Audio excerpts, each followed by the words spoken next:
want to talk now about hinging at the hip flexors.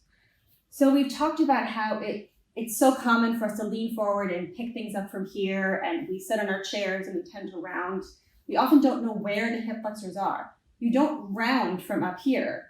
You flex from way down here. It's a lot lower than people think it is. So this is a good one to practice. You can practice this in a chair, which I'll show you in a minute, or standing. So if you're standing, put your hand right at that joint where your leg meets your torso. If you can't find it, once you do the exercise, you'll find that spot. So you're gonna put your hands there, and I want you to think of folding your body over your hands. So I'll show it to you first, and then we'll talk about how you'll do it. You're gonna just slowly hinge forward so you feel the hip flexors. And again, you can think about the sit bones.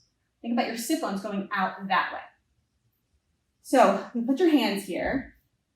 You're leaning your pelvis. It's almost like you're sticking your butt out. It might feel like that. That's the easiest way to think about it. Sticking your butt out, sit bones going back while you hinge over. And you know what? A little bend in the knees might be really helpful, because if your hamstrings are tight, this will feel almost impossible to do. So you can do it with straight legs, but if these are tight, you won't get very far. So I actually recommend trying it first with bent knees. Really bend them. It will help you find that hinge. So bend them a little bit, hinge over, and just stay here, take a few breaths, and then come back up. Try it 5 or 6 times. Try it 5 or 6 times every day for a while, just to really get into that knowledge for your body. It needs to know that this is where the hinge comes from. This is where you move from. That's where the joint is. The joint is not here. It's way down here. So what you have to make sure of, and this is where it will come in handy to take a video of yourself, a picture or a video. When you're going over, you have to make sure you don't round while you hinge. That would be the most common thing that I see.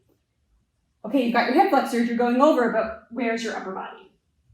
So, hands here, put a little bend in the knees, fold forward, and think about a straight line at the top of your head.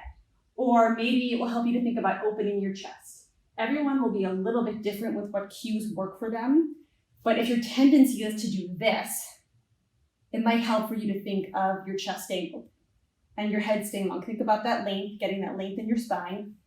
So you can even do that first. Get that length in your spine, feel that length, and then go over. So it may take a few times to figure it out. You'll have to play around with it, but that's where the feedback is great.